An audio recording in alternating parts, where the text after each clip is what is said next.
My dear students, would be doctors and would be engineers, आप सभी का welcome है एसकेवी चैनल पे। और मैं आज एक बहुत इंपॉर्टेंट टॉपिक पढ़ाने जा रहा हूँ, बहुत इंपॉर्टेंट टॉपिक। और वो एनसीईआरटी की बुक में तो दिखता नहीं है, लेकिन भाई पूछा जाता है, इसलिए सावधान हो जाएं, लंबी सांस लें और ध्यान देना शुरू करें। और वो टॉपिक है इक्विवेलेंट मास।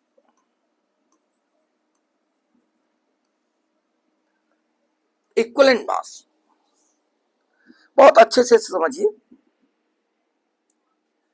सबसे पहले मैं डेफिनेशन लिखता हूं, दो हिस्सों में डेफिनेशन लिखूंगा। देखिए,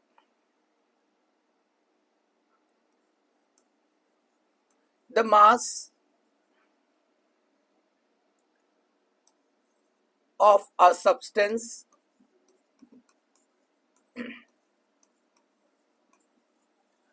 or element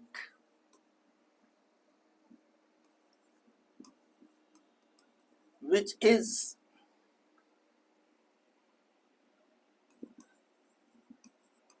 combined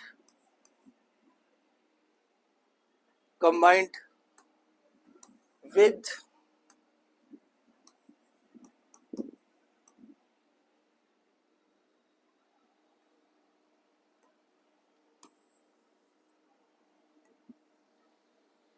थोड़ा यहां पे और लिख देता हूं, that part by mass, थोड़ा बढ़ा देते हैं, that part of a substance, that part by mass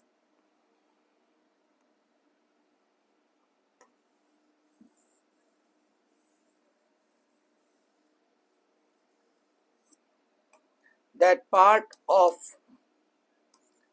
element or substance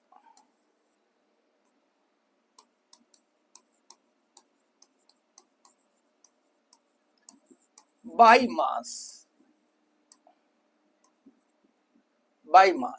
that part of element or substance by mass which is combined with or produced from one part। अब यहीं से important बात है, one part by mass of hydrogen, one part by mass of hydrogen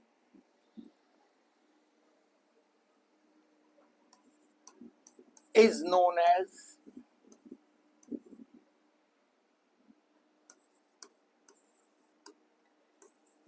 equivalent mass of that substance।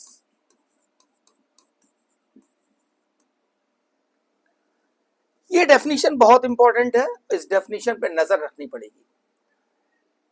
that part of the substance or element by mass which is combined with or produced from one part by mass of hydrogen is known as equivalent mass।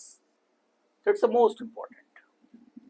अब मैं इसकी सुतली खोलूंगा, अब मैं इसको धीरे धीरे इसी डेफिनेशन को खोलना शुरू करूंगा, और जैसे डेफिनेशन को मैं खोलना शुरू करूंगा, आप ये मान के चलिए इक्विवेलेंट मास आपके सामने हाथ जोड़ के खड़ा हो जाएगा कि भैया हम हैं इक्विवेलेंट मास। कैसे? सबसे बेसिक कंपाउंड जो हमारे पास होता है वो क्या है? HOH। देखिए ध्यान से देखिए। अब HOH में 1 ग्राम प्लस 16 ग्राम प्लस 1 ग्राम बराबर 18 ग्राम। क्या परेशानी इसमें? अरे H2O का मोलर मास हम लिख रहे हैं, मोलर मास लिख रहे हैं। हाइड्रोजन का 1 gram, molar mass of hydrogen atom 1 gram per mole। For oxygen atom 16 gram per mole. तो जो वाटर का मोलर मास आएगा वो 18 ग्राम आ जाएगा। ओके, अब यहां पर देखिए मैं क्या कह रहा हूं, इसका मतलब मैं लिख सकता हूं 2 gram of hydrogen is combined with 16 gram of oxygen. कहा मेरा बेटा समझ में आया, मेरा बच्चा, मेरा लाल, क्या ये मैंने जो लिखा है ये सही है? 2 gram of hydrogen is combined with 16 gram of oxygen. तो अब यहां पर जो दिखाई दे रहा है इस पे हम डेफिनेशन लगा दें। डेफिनेशन क्या कहता है कि 1 पार्ट ऑफ हाइड्रोजन जितने से कंबाइंड या प्रोड्यूस कर रहा है that is the equivalent mass. तो देखो 2 ग्राम 16 से, तो 1 कितने से, क्या आ गया 8। यानी इसका मतलब बेटा अगर मैं H2O की बात करूं, ध्यान से सुनिए, अब एकदम कॉन्सेंट्रेट हो जाइए, लंबी सांस लीजिए, ध्यान दीजिए इस पे, है मेरा बच्चा, सोना नहीं। देखो 2 ग्राम हाइड्रोजन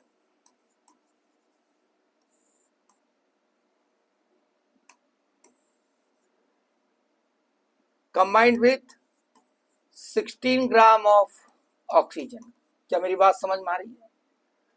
अगर मैं कहूं 2 kg ऑफ हाइड्रोजन तो कितना हो जाएगा 16 kg ऑफ ऑक्सीजन। अगर मैं कहूं यहां पर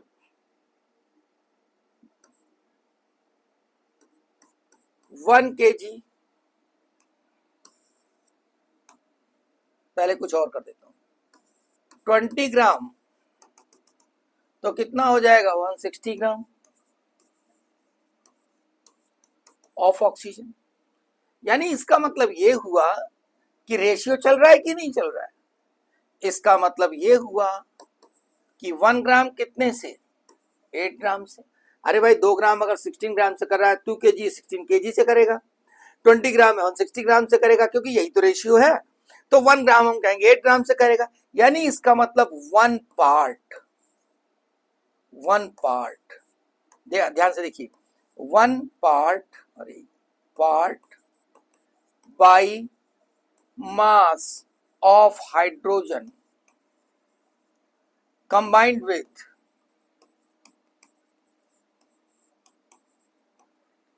कितने से बेटा 8 part by mass of oxygen. क्यों भाई, ऐसा होगा कि नहीं होगा? देख लीजिए जरा सा, खुद ही देख लीजिए। 2 ग्राम 16 ग्राम से करेगा, 20 ग्राम कितने से कर देगा 160 से, 2 kg कितने से कर देगा 16 kg से। भाई रेशियो ही तो है। तो हम लिख सकते हैं कि 1 part by mass of hydrogen combined with 8 part by mass of oxygen, लिख सकते हैं। मुझे लगता है समझ में आ रहा होगा। इसका मतलब क्या हुआ कि जितना पार्ट 1 पार्ट से कंबाइंड हो रहा है या प्रोड्यूस हो रहा है, that is the equivalent mass of that substance. इसका मतलब इक्विवेलेंट मास ऑफ ऑक्सीजन पूछा जाए कभी भी तो आप क्या लिखोगे 8। यहां यूनिट नहीं लिखोगे, ध्यान से सुन लीजिए। Equivalent mass of oxygen is 8। अगर पूछा जाए ग्राम इक्विवेलेंट मास तो क्या हो जाएगा 8 ग्राम। बात समझ गए ना? Equivalent mass is 8 but gram equivalent mass is 8 ग्राम। अच्छा, अगर इसी को आगे बढ़ाएं तो हम H2O से ये भी लिख सकते हैं 2 ग्राम ऑफ हाइड्रोजन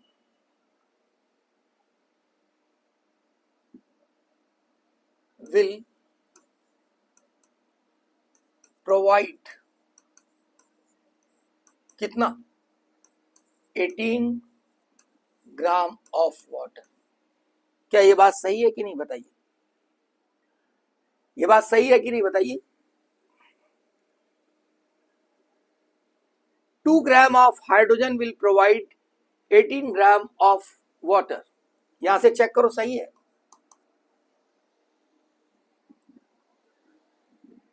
उठ के बैठ करके सही से पढ़ो, कॉपी पे लिख लिख के पढ़ो। तो 2 gram of hydrogen will provide 18 ग्राम। देखिए यहां पे 2 लिखेंगे प्लस 16 18 हो जाएगा। तो 1 कितने से 9 ग्राम ऑफ वाटर। अब देखिए इसी को अगर हम कहें थोड़ा सा डिटेल में लिखें, अगर 2 ग्राम हाइड्रोजन लिया तो 16 ग्राम ऑक्सीजन लेना होगा, तो हमें 18 ग्राम वाटर मिल जाएगा। ये रिलेशन आ गया। तो अगर बेटा हम कहें 20 ग्राम हाइड्रोजन लेंगे हम, तो हमें कितना ऑक्सीजन लेना पड़ेगा? 160 ग्राम ऑक्सीजन लेना पड़ेगा। तो कितना बन जाएगा? 180 ग्राम वाटर बन जाएगा। यही तो रिलेशन है, क्योंकि ये रेशियो है बेटा, रेशियो, ये रेशियो है। और रेशियो में हम सीधे करते चले जाते हैं, कोई इसमें प्रॉब्लम वाली बात नहीं है। आप सीधे करते चले जाइए। कैसे? 2 ग्राम 16 ग्राम से करता है, 18 ग्राम देता है, तो 20 ग्राम कितने से करेगा? 160 से। कितना बनाएगा? 180। और लिख लीजिए 2000 ग्राम लिख लीजिए, तो यहां कितना हो जाएगा? 16,000। बस बोल बोल के करिए, अपने आप समझ में आने लगेगा।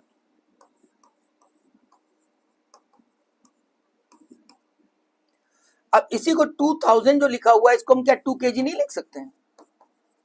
16 kg, 18 kg of water, kg of oxygen.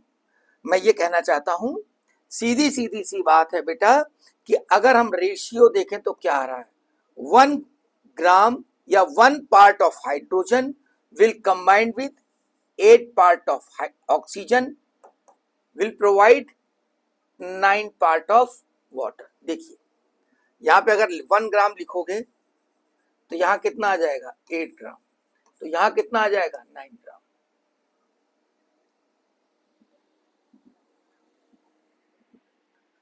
समझ में आ रही बात? यानी 1:8:9, that means what? Equivalent mass of water is 9, या ग्राम equivalent mass of water is 9 gram.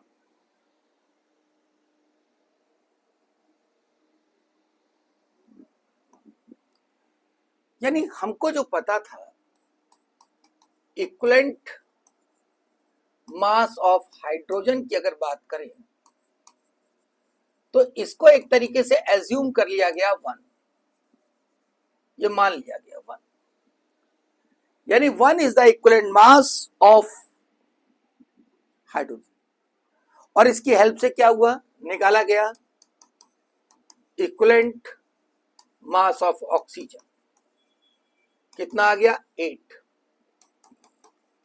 Equivalent mass of water कितना आ गया? 9। ये इसकी हेल्प से निकला।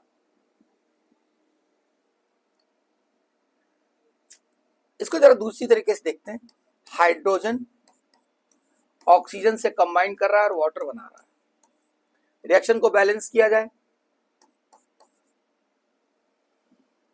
इसका मतलब अब तो सारे वीडियो लेक्चर्स आपने देखे हैं बहुत अच्छे से, और आपने किए हैं, और अगर किए हैं,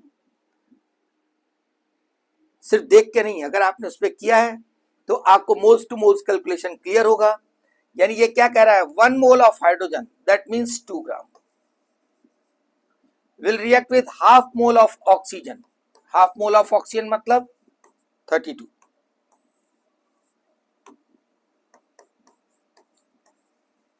Will provide 1 mole of water. देख लीजिए 2 ग्राम, यहां पर 16 ग्राम और यहां पर 18 ग्राम, यानी यहां पर क्या आ रहा है, 1 पार्ट इसका इसके 8 पार्ट से रिएक्शन कर रहा है और इसका 9 पार्ट बना रहा है। तो यहां से एक चीज कंक्लूड होती है, यहां से कोई इतने में कोई प्रॉब्लम तो नहीं, इसमें कोई प्रॉब्लम नहीं होनी चाहिए, इसमें कोई प्रॉब्लम नहीं होनी चाहिए। तो अब इसमें जो है आपको क्या समझ आया, आपको यह समझ आ रहा है कि ये हाइड्रोजन का इक्विवेलेंट मास है, ये ऑक्सीजन का इक्विवेलेंट मास है और ये इक्विवेलेंट मास है वाटर का। तो यहां से एक चीज कंक्लूड हो रही है, equivalent mass of hydrogen is combined with equivalent mass of oxygen will provide equivalent mass of water। यानी हम कंक्लूड कर रहे हैं, देखिए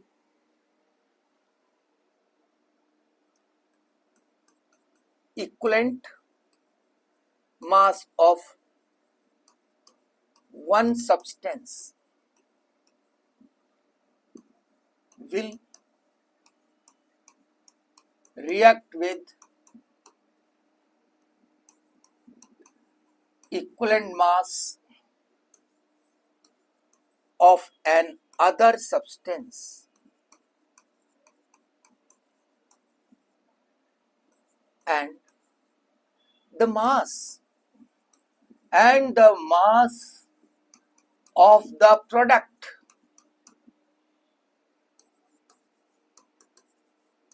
which is produced must be the equivalent mass of the product।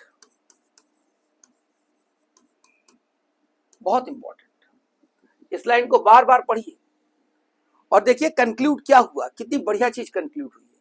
मतलब अगर ए जो है वो बी के साथ कंबाइन करता है और सी बनाता है, अगर ए का इक्विवेलेंट मास ई ए है तो ई ए अगर कंज्यूम होता है, इक्विवेलेंट मास ई ए है और ये कंज्यूम होता है तो यहां पर ई बी होना चाहिए, यानी इक्विवेलेंट मास ए का जो है कंज्यूम अगर हो रहा है तो यहां पर बी का जो मास कंज्यूम होगा वो इक्विवेलेंट मास बी का होगा और जो बनेगा यहां पर वो इक्विवेलेंट मास सी का होगा। मेरी बात समझ गए, यानी इसका मतलब ई ए प्लस ई बी बराबर ई सी, ये हमारी इक्वेशन आ गई। अगर आपसे कहा जाए कि कोई ए बी कंपाउंड है, इसका इक्विवेलेंट मास एक्स है, इसका इक्विवेलेंट मास वाई है, तो ए बी का इक्विवेलेंट मास कितना होगा, एक्स प्लस वाई। अगर ई ए एक्स है, ई बी वाई है, तो ई ए बी कितना होगा, एक्स प्लस वाई। इसको दिमाग में रख लीजिए। करते करते आपने क्या देखा, आपने ये देखा कि हमको इक्विवेलेंट मास पता चल गया, किसके, ऑक्सीजन के और वाटर के। हमें पता क्या था, हमें पता था सिर्फ हाइड्रोजन का, हमने उससे क्या निकाल लिया, ऑक्सीजन का और वाटर का। चलिए एक काम और करते हैं,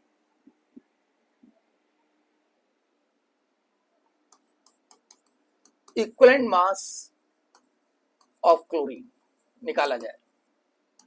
अब जैसे हमने वाटर से निकाला ऑक्सीजन का, वैसे हम कोशिश करेंगे इक्विवेलेंट मास क्लोरीन का निकालने के लिए HCl लेंगे।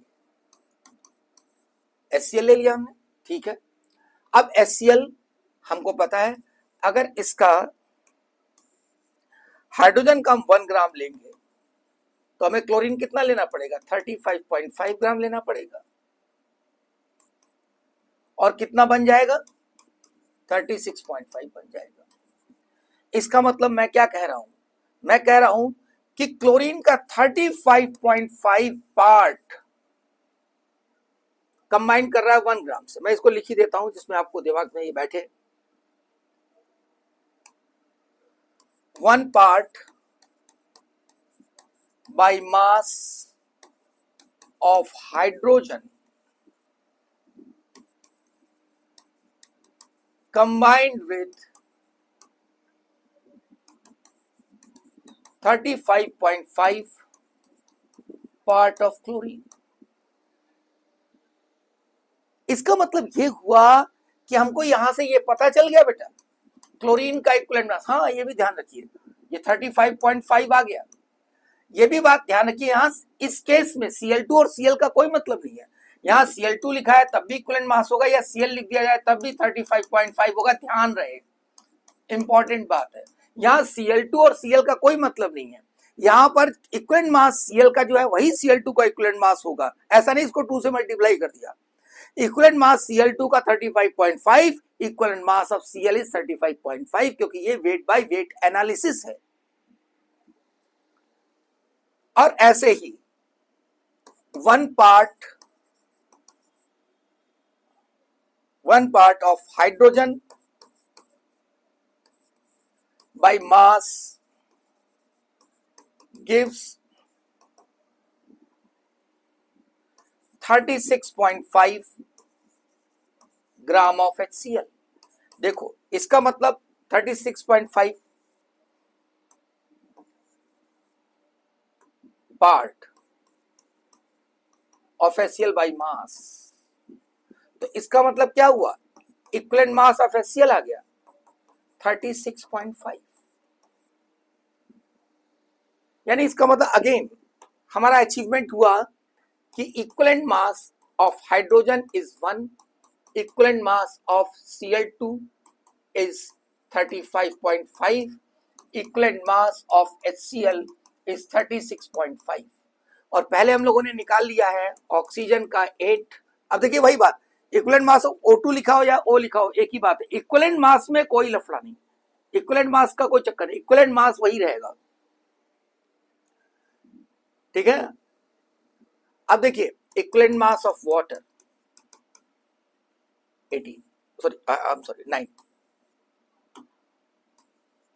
मैंने किसी में भी यूनिट नहीं लिखी, आपको ये नजर आ रहा होगा। जब इक्विवेलेंट मास लिखते हैं तो no need to write the unit. Clear. तो हमने आपको बताया इक्विवेलेंट मास की डेफिनेशन बताई, फिर इक्विवेलेंट मास कैसे निकालते हैं, कैसे कैसे हम इक्विवेलेंट मास को निकालते हैं, क्या उसका बेसिक फंडामेंटल कंसेप्ट क्या है। ठीक है। अब देखिए अगर ये बात समझ आ गई है तो डेफिनेशन क्या बनी, final definition, the equivalent mass of any substance is the part of substance by mass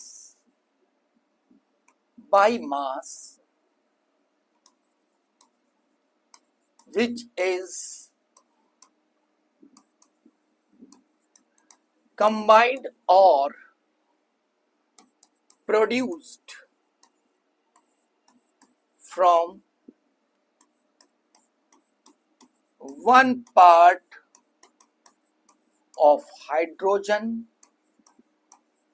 by mass, दूसरा 8 part of oxygen by mass, या और 35.5 part of chlorine by mass। ये डेफिनेशन निकल के आई। स्टैंडर्ड तरीके जो आपको निकल के आया वो क्या निकल के आए देखिए, यानी equivalent mass of any substance. हम कैसे बताएंगे कब होगा इक्विवेलेंट मास, क्या होगा इक्विवेलेंट मास, हम ये पता लगाना है कि अगर हाइड्रोजन दे रखा है तो 1 पार्ट हाइड्रोजन के साथ देखिए, अगर उसके साथ ऑक्सीजन दे रखा है तो 8 पार्ट ऑक्सीजन का देखिए बाई मास, और अगर उसके साथ क्लोरीन दे रखा है तो हम क्या देखेंगे, chlorine 35.5 part of chlorine by mass, ये देखना पड़ेगा। इससे कितना कंबाइंड या प्रोड्यूस होता है वो देखना पड़ेगा। आइए एक छोटा सा एग्जांपल कर लेते हैं। देखिए, find out, next video lecture में हम लोग न्यूमेरिकल्स करेंगे खूब सारे। Find out equivalent mass of metal and metal oxide that contains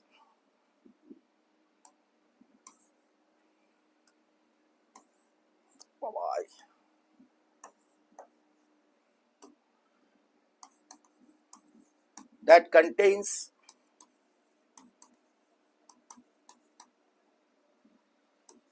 40% by mass of oxygen। सवाल हो गया ये। अब ये सवाल दे दिया हमको, अब इसमें हमें इक्विवेलेंट मास निकालना है, मेटल का निकालना है और मेटल ऑक्साइड का निकालना है।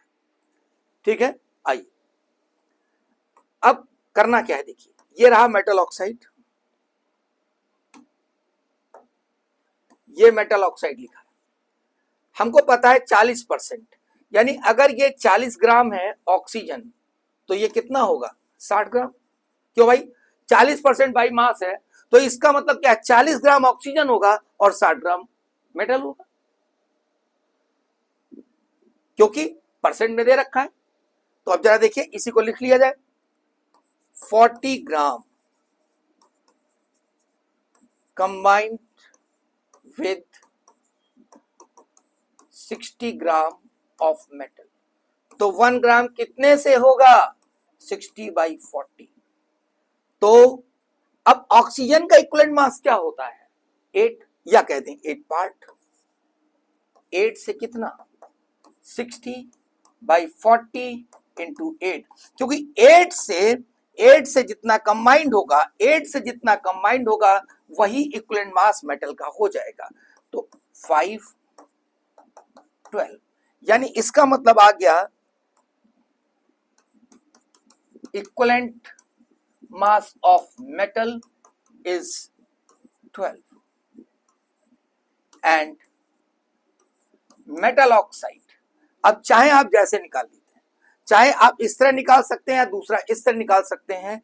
Equivalent mass of metal oxide is equal to equivalent mass of metal, अभी मैंने बताया था इक्विवेलेंट मास का सम कर देंगे तो इक्विवेलेंट मास आ जाएगा, इक्विवेलेंट मास ऑफ ऑक्सीजन। तो इक्विवेलेंट मास हमने मेटल का निकाला 12 और ऑक्सीजन का कितना आया 8, टोटल कितना आ गया 20। This is the equivalent mass of metal oxide. इसी को निकाल के देख लें, क्या इस तरह भी यही आएगा। देखिए, 40 ग्राम ऑफ ऑक्सीजन गिव्स कितना, 100 ग्राम of metal oxide, 100 gram of metal oxide. कैसे कि अगर उसमें ऑक्सीजन 40% है तो 40 ऑक्सीजन तभी तो होगा जब मेटल ऑक्साइड पूरा 100 लेंगे, तो मैंने 100 ले लिया, तो 100/40। अब इक्विवेलेंट मास निकालना तो यहां कितना लेंगे, 8, 40, तो 100/40 इंटू 8, 520। देखो ऐसे भी आ गया 20, यानी equivalent mass of metal oxide is 20। दोनों तरीके से मैंने पूरा इक्विवेलेंट मास का इसमें कंसेप्ट बताया है आपको, और आपको अब लग जाना चाहिए पूरे वीडियो लेक्चर को कम से कम 2 से 3 बार कम से कम देखें और उसको बार बार बाकायदा नोट्स प्रॉपर बनाएं, बोल बोल के करें, बहुत आसानी से इससे सवाल होते हैं, बड़ा अच्छा कंसेप्ट है। ठीक है, तो एसकेवी चैनल पे बने रहिए, वीडियो को लाइक सब्सक्राइब करते रहिए और नीचे प्यारा सा कमेंट लिखिए, लेकिन कमेंट तभी अच्छे से लिखोगे जब बढ़िया से पढ़ोगे। क्यों, कमेंट में आप ये लिखोगे कि क्या समझ आया, क्या और हम समझना चाहते हैं, जिससे मैं अगले वीडियो लेक्चर में उसको और आप कोशिश कर सकूं आपके लिए।